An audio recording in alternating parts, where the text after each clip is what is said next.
Muy buenas a todos, estamos aquí una semana más en Sostenibilidad Interseccional, hablando de temas que nos preocupan a todo el mundo, que hablamos todos los días de ello y que tiene una perspectiva social y política muy grande.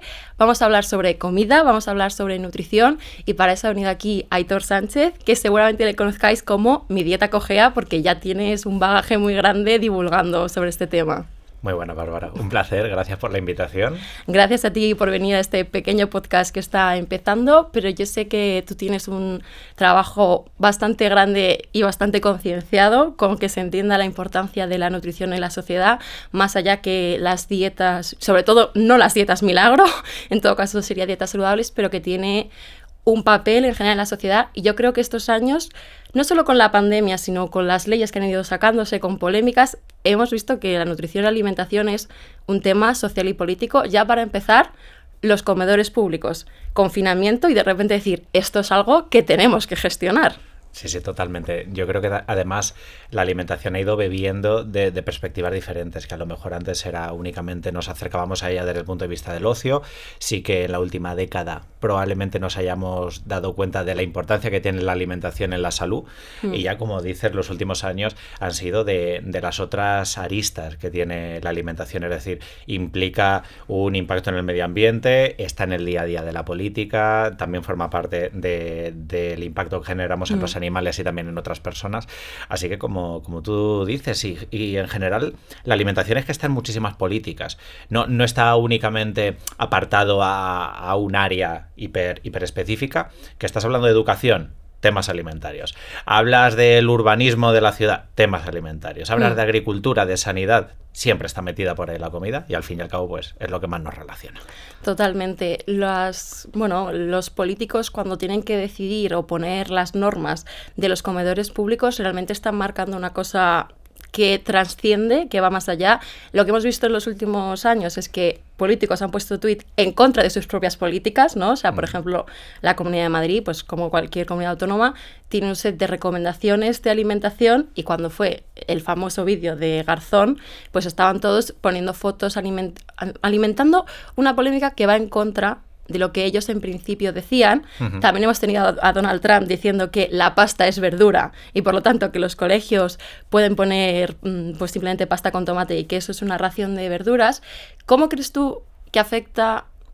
Para mí es falta de profesionalidad por su parte, la verdad, porque saben, cuando tienen que trabajar bien, ponen a un nutricionista a escribir el protocolo, pero no se creen lo que hacen o no sé por qué tienen este choque entre lo que hacen y lo que dicen. Bueno, el choque lo tienen que tener entre lo que dicen y lo que hacen, porque si dijesen lo mismo que lo que hacen, se les caería la cara de vergüenza o seguramente la gente protestaría con mucha más energía. Lo que ha sucedido un poco en los comedores escolares, tanto en España como el buen ejemplo que dices de la administración Trump con el cambio que hubo con la administración Obama, es esta mal usada palabra libertad o la mal usada palabra inespecificidad. Cuando tú en un pliego de condiciones, porque los comedores escolares siguen normas autonómicas. Entonces hay comunidades autónomas que lo tienen genial, ese pliego de condiciones, como puede ser el caso de Baleares, de Cataluña, de Comunidad Valenciana y Euskadi, 4 comunidades que los tienen muy bien especificados. Pues el comedor escolar es más fácil que tienda a ser saludable. Si ese comedor es un poco más inespecífico, como sucede en la Comunidad de Madrid o sucede, por ejemplo, en mi región, en Castilla-La Mancha, de donde, vamos, lo que es mi tierra, pues te das cuenta que hay hueco a más malentendidos. Claro. Por ejemplo, en la Comunidad de Madrid el pliego de condiciones está hecho muy centrado en los nutrientes. Esto nos dice muy poco a la hora de que el menú sea saludable. Te dice, es decir, si porcentajes exactísimos quizá, pero después no se entiende en si la pasta es integral o totalmente. Cosas así. Porcentajes exactos y es más, hasta la obsesión de algunos micronutrientes, la cantidad exacta que tienes que incluir de potasio, de molibdeno, de manganeso. Que una cocinera eso no es como va a trabajar en un comedor escolar. Totalmente, ni una nutri. Entonces, al final lo que tienes es que esos nutrientes tú los puedes cubrir en el comedor escolar de muchas formas. Si solo te preocupas que haya una cantidad de hidratos, proteínas y grasas, pero no de dónde provienen, así es lo que sucede. ¿Hay hidratos? Claro, pero puede haberlos o de los garbanzos o puede haber los de las patatas fritas. Claro. Esa proteína puede venir de una hamburguesa que esté hecha a lo mejor con tofu, con soja texturizada, puede venir de lentejas, la prote, o puede venir de salchichas. Claro. Y la grasa podrá venir de aceite de oliva virgen extra o podrá venir de un aceite de girasol. Entonces no nos vale hablar de nutrientes, es mucho más práctico hacerlo bien y tiene sentido hablar de alimentos. Y cuando tú dices concreciones que tienen sentido como debe haber verdura en todas las comidas principales y mínimo tiene que haber 80 gramos de verdura. Pues ya está, sencillo. Ya está, sencillo. O no podrá haber más de 2 veces a la semana carne en el menú, porque tiene que haber otras fuentes como huevo, pescado y legumbres. Pues ahí no hay lugar a la malinterpretación. Y siendo tan sencillo, ¿por qué es tan difícil al final? Por ejemplo, tú trabajas mucho con Lucía Martínez, que ha sido dietista de hospital, y una cosa que siempre dice la gente que tiene un familiar que está ingresado un tiempo es la incongruencia que hay muchas veces en los menús de hospital con lo que en principio es la dieta saludable. Totalmente. Ahí lo que sucede en los hospitales es un tema económico. Y muchas veces el tema económico no es exclusivamente de nos ponen alimentos que son baratos, porque en ocasiones sí que hay alimentos baratos. Que son saludables. Que son saludables o que no son saludables, ¿no? Los dos, sí. Digamos que porque el límite presupuestario es una de las cosas más importantes. Esto es especialmente patente ya no solo en los comedores hospitalarios, sino en los menús de las residencias. Sí. Que también se ha visto... unas fotos bastante tristes de lo que comen las personas mayores. Sí. Eso es, nuestra Comunidad de Madrid se ha visto bastante salpicada por esta cuestión. Hay un tema presupuestario, pero hay un tema presupuestario secundario difícil de ver, y es el de la manipulación del alimento, que eso también es dinero. Cuando estamos sirviendo en cada una de las habitaciones galletas empaquetadas en packs de 4 y en plástico. Es por la fácil gestión de distribuir galletas. Eso es porque es fácil repartirlo. Cuando estamos hablando de unos colines o estamos hablando también de un panecillo de 60 gramos que va envuelto en plástico y lo pasas a cada una de las habitaciones, estamos hablando de esa comodidad. Y claro, si los caterings, que muchas veces son los que están trabajando en hospitales o en residencias, muchas veces quieren recortar gastos, se recurre a esas cuestiones. Cuando tú quieres un menú saludable que utilice materias primas frescas, a veces esos puerros, esos pimientos, esas berenjenas, los tienes que preparar. Hay que cortar, pelar... Claro. Todas esas cosas, claro. Que ojo, luego, y lo hemos visto con acciones concretas y en cocinas que lo trabajan muy bien, puedes llegar a ahorrar dinero. Claro, pero con una gestión desde un principio. Claro, hay que saber hacerlo, pero muchas veces los caterings pues prefieren ahorrar dinero por el otro lado. Es decir, por las grandes compras, por el gran proveedor que te va a dar muchísimos nuggets, muchísimas empanadillas, muchísimas croquetas, y no tanto por el vamos a pedir calabaza de temporada, vamos a pedir boniato, vamos a hacer una crema buenísima, nos va a salir riquísimo. Claro, lleva un esfuerzo y a veces depende mucho más de la gestión de la cocina in situ que del catering en sí mismo. Sí, yo aquí veo un problema un poco la externalización de esas cocinas. En los hospitales quizá lo entiendo un poco más porque es un ambiente sanitario, pero sobre todo los colegios que tienen externalizadas las cocinas, veo que hay quejas constantes pues por redes sociales de las AMPAs y cosas así, por lo que tú dices, porque llegan empanadillas, llegan nuggets, se recalientan y los niños necesitan más una crema, porque además hay un punto de que se dice que los padres tienen que controlar la alimentación de los niños, ¿vale? Pero hay niños que su principal comida es en el colegio. O sea, lo llamamos como becas comedor. Yo creo que sería bueno que sería general y que para todos los niños haya. Y claro, eso fue lo que pasó en la pandemia, ¿no? Que estas becas comedor es que si las comunidades autónomas no llevaban las comidas, había niños que se quedaban sin las comidas. Entonces, realmente tenemos un problema con la nutrición infantil actual y tenemos un problema con los datos y la clase, o sea, sobre todo las rentas. Obviamente se ve en las estadísticas. Es que además no hay que hacer grandes trabajos de confusión como otras veces. Es que es un problema que lo ves prácticamente cada 100, 200 euros, vas notando el cambio en las estadísticas de salud de los niños por cambios de alimentación. Eso es, y no solo porque esas familias, como a veces se dice, estén menos concienciadas, muchas veces depende de los entornos. Es decir, en qué tipo de actividades hacen esos niños, esas niñas de manera extraescolar, qué establecimientos rodean al colegio de esos niños y niñas y qué falta a veces de fruterías o de materias primas frescas tienen esos barrios donde no lo encontramos. Claro. Luego no olvidemos, a nivel laboral, si hay alguien, una cabeza de familia que a lo mejor esté llevando un sueldo a esa casa, muchas veces lo va a tener que hacer fuera de ese barrio y no se van a poder encargar de la economía doméstica, de estar pendientes de las meriendas ni de las medias mañanas de los peques. Al final, para salir adelante, lo que es más cómodo es dejar algo preparado, que no siempre es lo más saludable, y no, desgraciadamente, tener la energía de volver de otro barrio que no es el tuyo, ponerte a preparar el bocadillo del día de mañana. Pues a veces lo más cómodo es decir, mira, échate un trozo de bollería industrial y vamos para adelante. Sí, estas cosas que medimos como dinero muchas veces en las estadísticas, después tienen más que ver con la energía, el tiempo y todas esas cosas. Y bueno, el ambiente, hay cosas que se pueden regular justamente como con los colegios. Yo, la verdad, quizás suena un poquito extremista, pero se habla de regular las casas de apuestas en torno a los colegios. A mí también me preocupa a veces más cosas, pues que haya parques, obviamente, para jugar, que eso lo vemos obvio, pero también, en cierta medida, tantas chuches cerca de los colegios. Y yo soy muy fan de las chuches a nivel personal, pero sé que enganchan. Y un poquito se ha intentado regular, pero vamos, nos hemos topado con una pared, los anuncios para público infantil. Totalmente. Aquí hay una falsa dicotomía, tú lo has dicho, Bárbara, que es la parte de, bueno, regular o no regular, y parece que cuando quieres regular eres un extremista o eres un paternalista. Pero en salud pública lo que funciona es intervenir. De hecho, lo que se suele hacer y en ciencia, para saber si algo funciona, es hacer una intervención. Claro. Y hay una falsa creencia, sobre todo en un sistema consumista como el nuestro, de que si no intervienes, hay libertad y las cosas se regulan solas. Y no sucede así. Cuando tú decides no intervenir, estás decidiendo que intervienen otros. Efectivamente. Si tú no controlas la publicidad, no es dices, bueno, pues que cada familia coma lo que quiera. Ya, van a comer lo que quieran y van a comprar lo que quieran, a diferencia de que van a enchufar la tablet y van a empezar a recibir un montón de anuncios de Coca-Cola, de Doritos, de Bollicao, de Palmera, de Ya Te Como, etc, etc. Por lo tanto, no hay una justicia y no hay una igualdad. Porque el brócoli nos está anunciando, las mandarinas nos están anunciando en la misma medida que los bollos. Entonces, al final, esa familia va a acabar escogiendo lo que le pida su hijo o su hija, y en este caso va a ser lo que ve en las pantallas, lo que ve en los dibujos, lo que ve en las marquesinas de los autobuses. Sí, justamente los anuncios pueden parecer pequeños, pero es de las cosas que más evidencia hay, porque además es fácil de estudiar esas intervenciones, poner dos anuncios, uno con pues un mono que salta y unos cereales, y otros cereales sin el mono, y pueden ser los mismos cereales. El niño que el mono, y además en los estudios están 300 veces más, 400 veces más.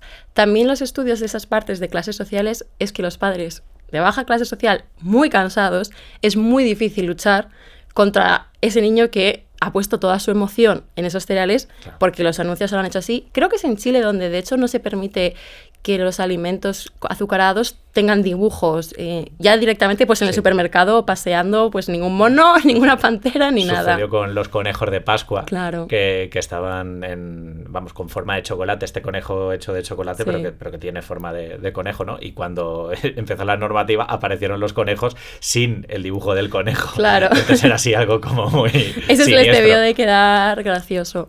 La verdad que justo lo que tú dices, todo está intervenido porque todos vivimos juntos, o sea, es una sociedad en la que estamos totalmente conectados y de hecho, pues es que muchas veces tú no sabes qué anuncios están viendo tus hijos para nada, no te sientas a ver poco yo con ellos para ver el intermedio, y justamente has mencionado el brócoli y yo quería preguntarte, ¿tú crees que es algo positivo que se invierta dinero público en el lobby del brócoli, el lobby del plátano? Es decir, que se cuelen anuncios también de frutas y verduras. Completamente sí, es decir, se destina dinero público para financiar otras cosas que son directamente malsanas, como alimentos que no conviene o actividades que no son positivas para la salud pública. Así que se destine dinero público para promocionar aquellos alimentos que son más pertinentes y de alimentos que hace falta equilibrar porque nuestra dieta tiene menos de ello. Claro, tiene de ellos, está completamente justificado y así sucede, ¿no? Aquí el problema que ha habido durante muchas décadas en España es que, por ejemplo, de donde se han hecho las campañas de dinero público, que muchas veces han salido desde agricultura o desde alimentación, ¿no? Depende del ministerio, el nombre que tuviera, el famoso mapa, va cambiando. Dependiendo del nombre que tuviese en cada una de las legislaturas. Pero lo que sucede muchas veces es que este ministerio tiende a ser un poco permisivo con la industria alimentaria, intentando fomentar todo. Entonces son otros ministerios, como ha pasado antiguamente con Sanidad o como está sucediendo actualmente con sanidad y con consumo. Que claro, que muchas veces no queremos, en mi caso como sanitario, no interesa que se promocionen ciertos alimentos que desde agricultura o alimentación están ahí promocionándose, ¿no?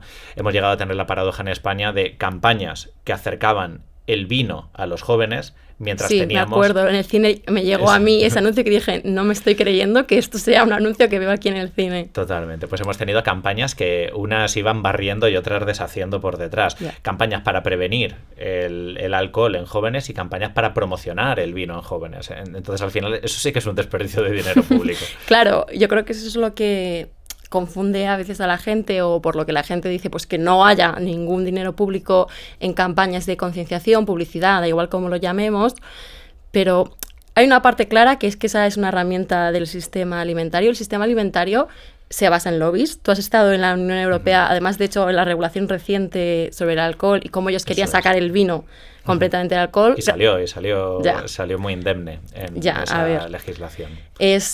O sea, quiero decir, no me sorprende, porque tenemos varios países, una cultura del vino muy, muy fuerte y que tiene apoyos institucionales y de dinero. O sea, por ambas partes lo tienen por igual. Claro, volvemos ahí a otra falsa dicotomía. Cuando a veces decimos, bueno, pues que el gobierno no sea partícipe a la hora de promocionar uno u otro alimento, parece que es que estamos como promocionando camisetas.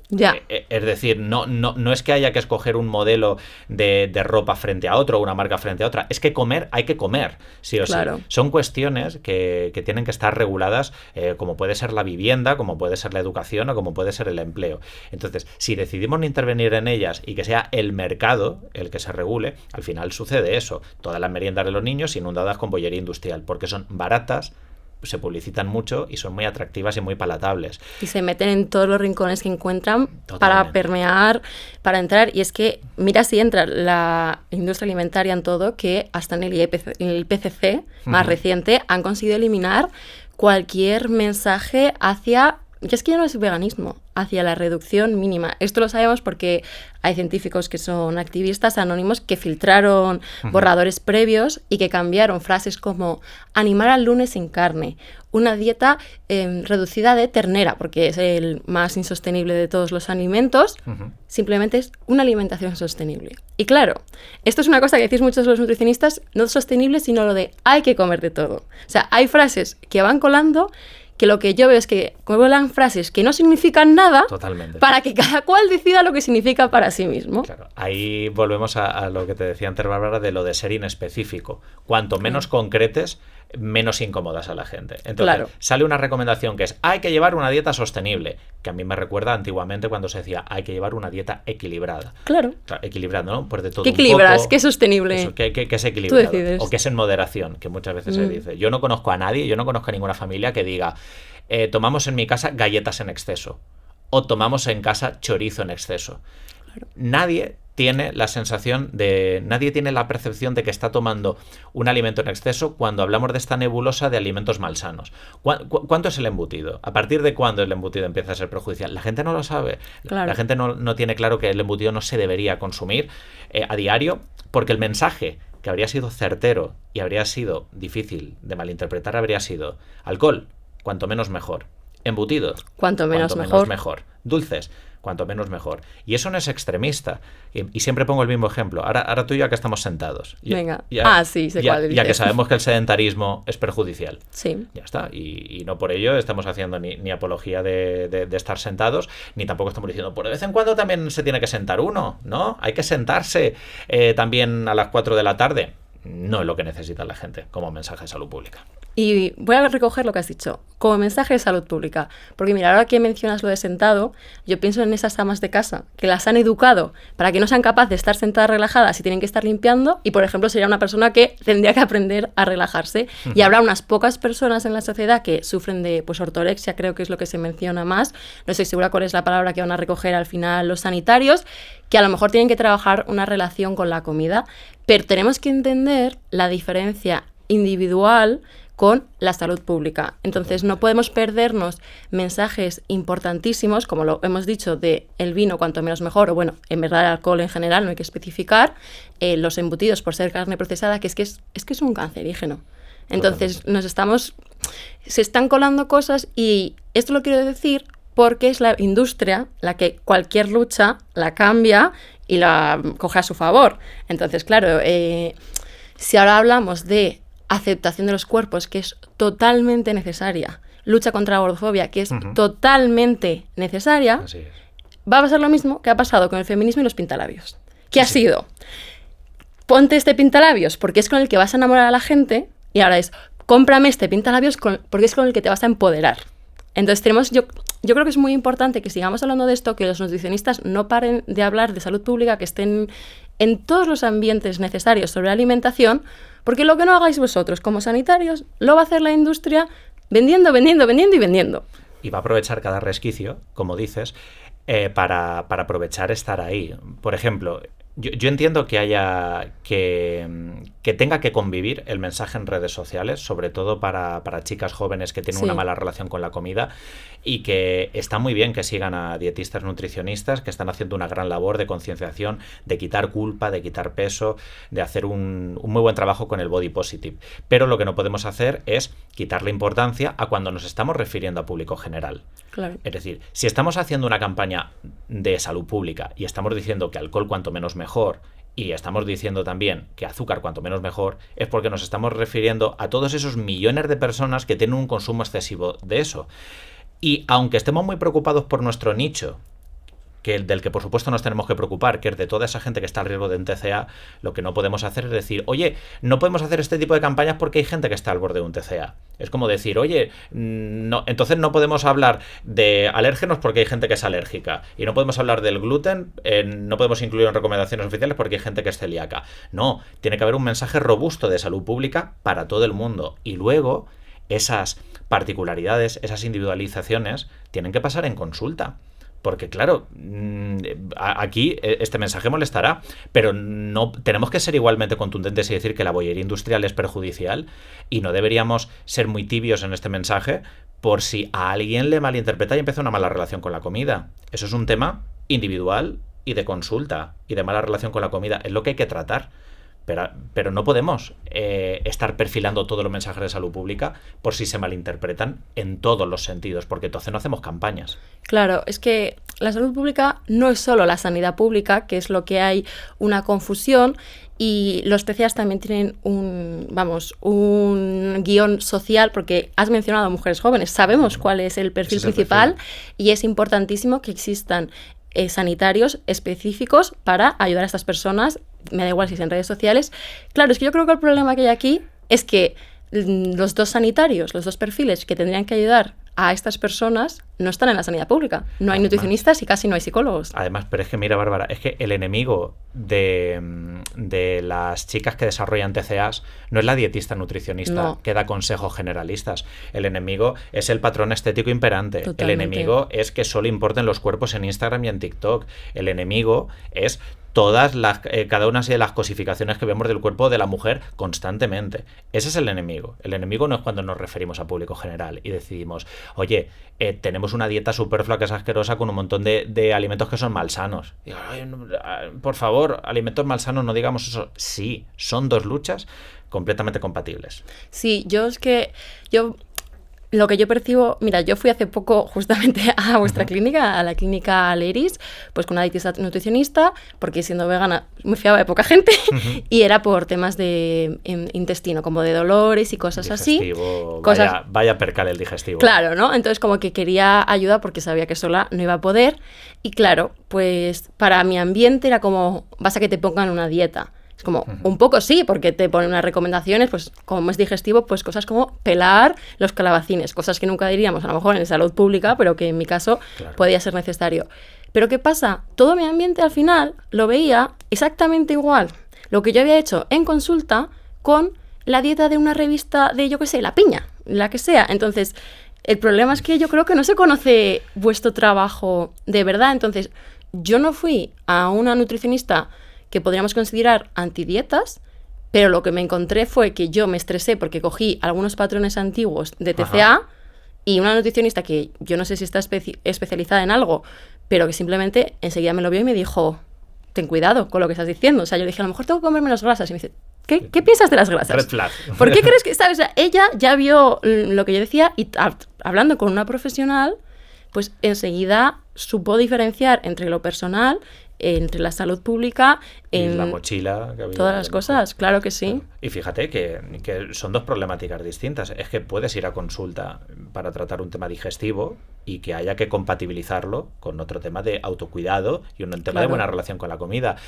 Por ejemplo, y seguramente del perfil de gente que nos está escuchando, ¿cuánta gente habrá que nos esté escuchando que se está preocupando por seguir una alimentación más plant-based y que, dependiendo del círculo con el que lo hables, se puede interpretar como que se están obsesionando o no con la comida? Ya. Claro, es que hay que tratarlo de una manera como muy amable, hay que tratarlo de una manera también como muy responsable, porque ambas cuestiones pueden converger. Es que claro que hay gente que te está escuchando y que se preocupa, obviamente, por la sostenibilidad. Y llegados a este punto, ¿cómo no se van a preocupar por la salud o cómo no se van a preocupar por los animales? Claro. Pues si es que lo lógico y normal. Y además por perfil, pues estarán bombardeadas por las otras preocupaciones. Así que todo esto tiene que convivir, es súper escabroso. Yo lo único que pediría, y aprovecho la oportunidad, es para que no nos echemos piedras al mismo tejado entre profesionales. El enemigo de todo esto no son las compañeras dietistas nutricionistas que trabajan en salud pública o que hacen campañas generalistas.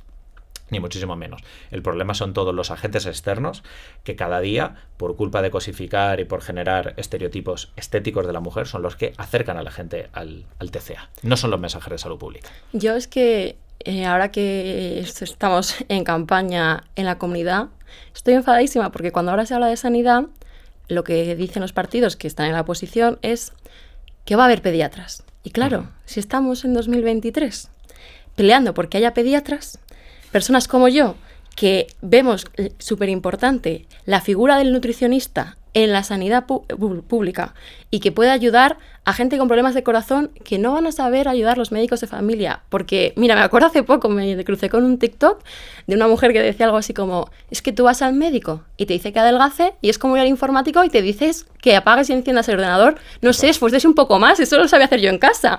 ¿No? Pues cosas así. Y claro, lo veo tan lejos, me da mucha rabia porque es una figura que yo creo que la gente no sabe cuánto aportaría y cuánta prevención conseguiríamos. Total, yo creo que en Madrid estamos muy lejos y así ha sucedido. Es que para llegar al momento de reflexión en el que quieres contemplar la sanidad, primero, no, por supuesto, desde un punto de vista de la prevención y de la promoción, que es donde más puede hacer, en este caso, la figura de dietista nutricionista.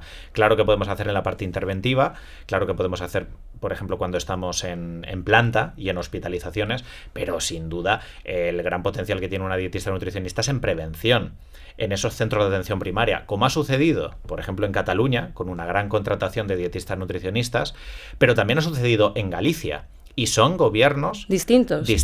Es decir, tenemos gobiernos conservadores, como es el de Galicia, y tenemos gobiernos progresistas, como son los de Cataluña. Ambos han decidido poner a dietistas nutricionistas en sanidad pública. Por un motivo o por otro, es que al final económicamente te compensa. Es que compensa, porque yo estoy pensando en cuando tú vas, te haces una analítica y te dicen, tienes el azúcar alto, te estás acercando a la prediabetes, baja el azúcar, porque si no, pues va a haber problemas, ¿no? Entonces compensa muchísimo más tener en plantilla nutricionistas que puedan aconsejar a esta persona que esperar, no sé, 1 año, 2 años, el tiempo que sea, una persona que no tiene los recursos y la información suficiente, acabe desarrollando diabetes, haya que poner, no sé, pues insulina, un tratamiento, y es que la prevención es eso. Pero la prevención no se abre como las máquinas, no tiene un lazo rojo. Totalmente. Es la gran lucha de la sanidad, no la sanidad, de la salud pública, la prevención. Total. Mira, hay, Bárbara, estudios de coste-efectividad, de hecho en Holanda, que muestran que la incorporación de dietistas nutricionistas es la acción que puedes hacer en salud pública más eficiente a nivel económico. Y tiene todo el sentido. Y seguramente si incluyéramos ya no solo a nutris, si incluyéramos también a profesionales de la actividad física y del deporte, también saldría así. Motivo, reduces noches de hospitalización, reduces farmacología, reduces complicaciones, haces que enfermedades no se cronifiquen o puedes directamente reducir el número de enfermedades no transmisibles. Pues es que, claro, al final lo que tienes ahí es un dique de contención. Sí. Somos un dique de contención y si tú no haces prevención y promoción, ¿Qué funciona? Pues como la sanidad española, a base de intervención, a base de cirugía, a base de dar farma, que está muy bien. Y es necesario porque algunas cosas escaparán a la contención. Por supuesto, y menos mal que tenemos esta gran sanidad pública, aunque no tan buena como era antes, pero si no ponemos diques de contención, pues va a ser insostenible. Yo lo veo muy importante que se entienda. Creo que es un problema que ya hemos comentado, que da igual si es a nivel europeo, da igual si es a nivel nacional, autonómico, conviven, bueno, pues como en la vida misma, que a veces tenemos sentimientos encontrados, pues existen objetivos encontrados, porque a lo mejor un gobierno quiere promocionar su vino local y a la vez sabe que tiene un problema de cirrosis hepática y tiene ese dualismo, pero tenemos que empujar sobre todo por entender que ya va a existir siempre un bloque económico que va a empujar un lado y que yo creo que el bloque público tiene que pelear por esa contención, esa prevención muy fuerte y que, como tú dices, la alimentación es que es el día a día. Es que es una cosa que absolutamente nadie puede no hablar de esto si habla de salud. Totalmente. Y yo, además, puedo comprender que un gobierno quiera promover sus negocios y sus industrias que dan empleo. Lo puedo comprender, sea el empleo del tabaco, sea el empleo del azúcar, como pasaba con la remolacha, o sea el empleo de las bodegas. Pero al fin y al cabo eso acaba siendo propiedad de un sector privado. Entonces no podemos escoger entre los bodegueros y la salud pública. Es que no se puede escoger. Es que no se puede escoger. Al final tienes que ir hacia un lado o hacia otro. Y si no tienes conflictos de interés o no tienes especial interés en tener pues o concesiones o favores o votos para las próximas elecciones, por lo que deberías velar tendría que ser por la salud pública. Además, hay una parte que vamos a seguir comiendo bollos de vez en cuando. Claro. Vamos a seguir tomando alcohol de vez en cuando. Yo estoy segura que tú de vez en cuando también lo haces. Yo lo hago por mucho que hable de salud pública. Entonces, realmente ya, como decías, el ejemplo de estar sentado, ya hay una inercia. Entonces tampoco, no es que no va a desaparecer la industria. Y lo que ya se hace no hay que promocionarlo. Total. Lo que ya se hace no hace falta decirlo más. Y fíjate lo que has dicho, Bárbara, yo a veces tengo que, por rebajar el mensaje en ocasiones, y me pasa mucho en conferencias, a veces tengo que decir yo mismo, y me fastidia, tengo que decir el de, que yo también bebo vino de vez en cuando, o a veces me echo una copa. Y no tendría que decirlo, porque no debería ser necesario. Pero entra mejor el mensaje. Sí. Entra mucho mejor. Esto pasa también con el veganismo, que aunque no sea nutrición, tiene una parte obviamente, pero realmente es un movimiento ético. Como que tienes que decir algo para no ser extremista. No sé el qué, según el momento tienes como que mencionarlo. El de yo antes comía carne. Sí, yo era igual. Hace 3 años, ¿no? ¿Algo? Sí. Y de hecho a veces tienes que explicar que tipo, yo no comería nunca embutido por motivos éticos, y si como de vez en cuando chuches veganas es porque me apetece y la ética no me frena en este aspecto. Y ahí te quería mencionar, hay un debate muy grande en unir por ahora salud y sostenibilidad, y la nutrición es un punto grande. Aquí está tu libro de Tu dieta puede salvar el planeta, que lo llevo por la mitad, y realmente, o sea, hay una pelea de que está mal visto desde el código ético de un nutricionista introducir factores externos, como que yo veo que por ahí va el debate y los profesionales y la gente se enfada de un sector sobre todo el sector nutricionista si intentas meter otros aspectos en las recomendaciones. Eso no fricciona con el código ético, al contrario. Las dietistas nutricionistas, normalmente aquí es porque aquí es representativo, los dietistas nutricionistas que dicen que quienes introducimos observaciones adicionales como la ética, la sostenibilidad, la justicia social dentro de las recomendaciones alimentarias, estamos inculcando ideología, primero se equivocan y segundo, lo que estamos haciendo es ser coherentes con las otras prioridades a nivel mundial. Es decir, no estamos haciendo otra cosa. Nuestro código deontológico lo dice claramente, que hay que tener en cuenta estas otras cuestiones en nuestras recomendaciones. Y así debe ser. Quienes se saltan el código ético son esas otras personas que a la hora de hacer recomendaciones que son iguales para la salud, pero tienen un impacto muy diferente en todas las otras cuestiones, ¿por qué ignoras al resto? Es decir, ¿por qué yo, que puedo dar la misma solución a nivel de salud que tú, pero observando 4 o 5 mejoras para los otros elementos que nos rodean, porque yo soy tildado de ideología?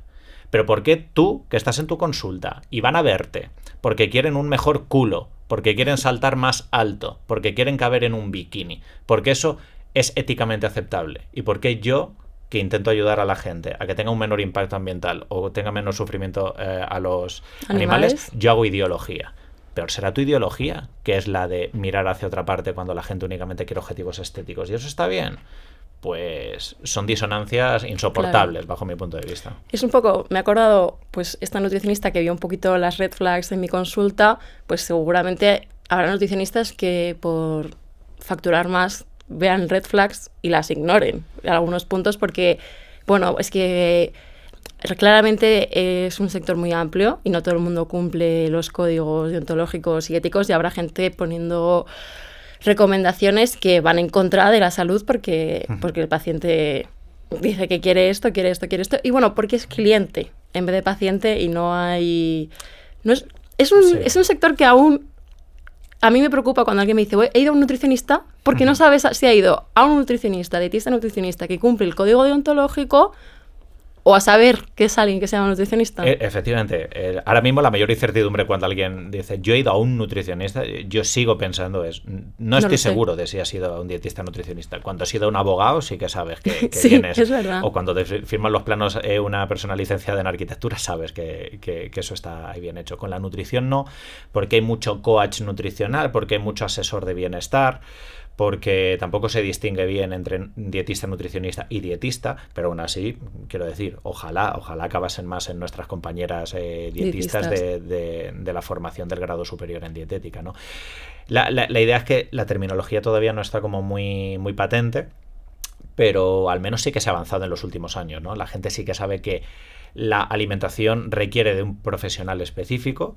A lo mejor lo ha hecho con la mejor de sus intenciones, como puede pasar también en la actividad física y del deporte. Claro, no siempre no vas pidiendo que te den el diploma, no lo vas exigiendo normalmente cuando vas a consulta, es lo normal. Y a veces no sabes ni siquiera cuál es el diploma más adecuado, en el caso de la alimentación o en el caso del deporte.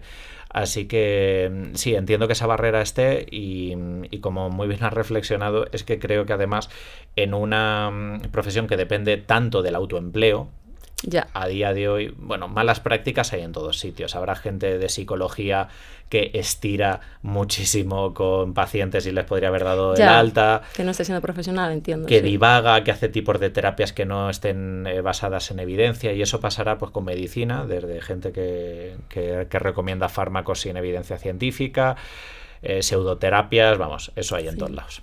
Sí, eso totalmente. Yo veo que se ha abierto una brecha en la salud mental. Creo que no va a faltar mucho para que todos los gobiernos, como hemos dicho antes, con tu ejemplo de Galicia y Cataluña, se vean obligados a aumentar la plantilla porque es una demanda transversal. Y yo espero que abramos brecha para que se entienda que los dietistas, nutricionistas y también las dietistas, porque también es un grado reconocido, formen parte de nuestra sanidad pública y que se mejore ese dique de contención y se frene, porque además hay muchas patologías que la gente dice, eso es por ser mayor, y realmente es por un desconocimiento llevado durante muchísimos años y que no sabemos que podemos vivir mejor, no más, totalmente, que ya vivimos suficiente realmente, pero mejor. Así es. Hay muchas condiciones de las personas mayores que se cronifican sin necesidad. Por ejemplo, a muchas familias cuando su abuelo o su abuela ha debutado con una diabetes 2, incluso se infantiliza o somos paternalistas. No, el abuelo tiene azúcar o ahora se tiene que tomar estas pastillas para siempre, pero no ha habido nadie que les ha dicho seriamente, oye, ¿sabéis que si el abuelo o la abuela empieza con buenos hábitos, a raíz de esos buenos hábitos tiene una pérdida de peso saludable, que es el factor clave en una diabetes 2 para volver a tener de nuevo buena función insulínica? ¿Sabéis que si vuestro abuelo come bien, hace deporte, vuelve a entrar en un peso menor como antes, mejora su función insulínica? ¿Sabéis que puede dejar las pastillas, la medicación? Claro. ¿Sabéis que va a volver a ser capaz a lo mejor de levantarse y de ser más independiente? De que no va a tener que estar pues eso, tan dependiente del resto de la familia, o que va a poder hacer otras actividades. No, siempre. Pastillas, aquí están las pastillas, que come bien, que se cuide, que se cuide. Esa frase que no sabemos qué significa, entonces no significa nada. Yo espero que abrir el dique de contención, conseguirlo, sería el paso principal. Yo espero que lleguemos al punto que no haya un ambiente que nos enferme. O sea, es normalmente debido a muchas veces trabajo, por un montón de cosas, por lo que tú has dicho, al final se cronifica. Entender por qué... Yo es que estoy ahí, yo no estoy en el momento de dietista, nutricionista, yo estoy en el punto de salud pública y entender por qué está pasando esto. Esperemos que llegue, pero hay que dar muchos pasos y lo primero es que la gente sepa que lo puede tener, porque como tú dices, este paternalismo va por decir, si esta es la única opción que tengo, no voy a demandar algo mejor cuando no conozco otra cosa mejor. Claro. Y espero que toda la gente que nos esté escuchando, que por esta conversación con Aitor, por todo tu trabajo de divulgación que haces en múltiples medios, si quieres mencionar alguno en específico, dínoslo. ¿Quieres mencionar algo concreto que estés trabajando últimamente? Yo voy a aprovechar para decir que lo que has dicho va a suceder, porque soy optimista, a pesar de yo ser un cenizo, soy optimista, porque cuando la gente lo vive en sus carnes no quiere volver hacia atrás. Una vez que se aprobó la ley antitabaco, ya nadie quiere volver hacia atrás. Y una vez que alguien vive la peatonalización de su ciudad, ya nadie, o casi nadie, quiere volver hacia atrás. Bueno, estoy en muchos fregados, como has dicho, Bárbara, intentando divulgar en medios. Ahora estoy en un momento de mi vida profesional en la que intento impulsar pues proyectos más activistas y estoy un poco de mecenas de algunos de ellos. Yo creo que del perfil de la gente que te escucha recomendaría Sin Receta. Ay, me encanta esa que al frente de Sin Receta lo hago junto con Virginia, que es una de las mejores cocineras de España, en mi opinión, sobre todo para explicarnos a los que cocinamos desde casa. Es una biblia andante, Virginia. Entonces, Sin Receta tenéis un montón de no recetas veganas.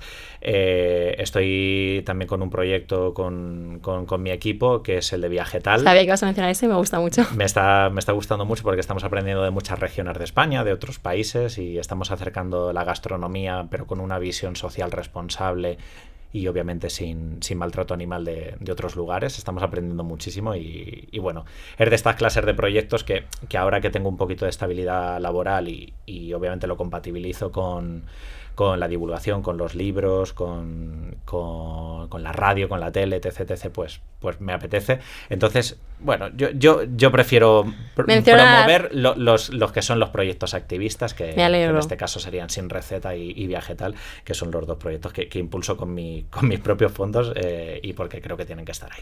Pues mira, muchas gracias por venir al proyecto que yo impulso con mis propios fondos, por querer ayudarnos, por querer hablar de esto. Muchas gracias a todas las personas que nos escuchan. Nos escuchamos otra vez la semana que viene.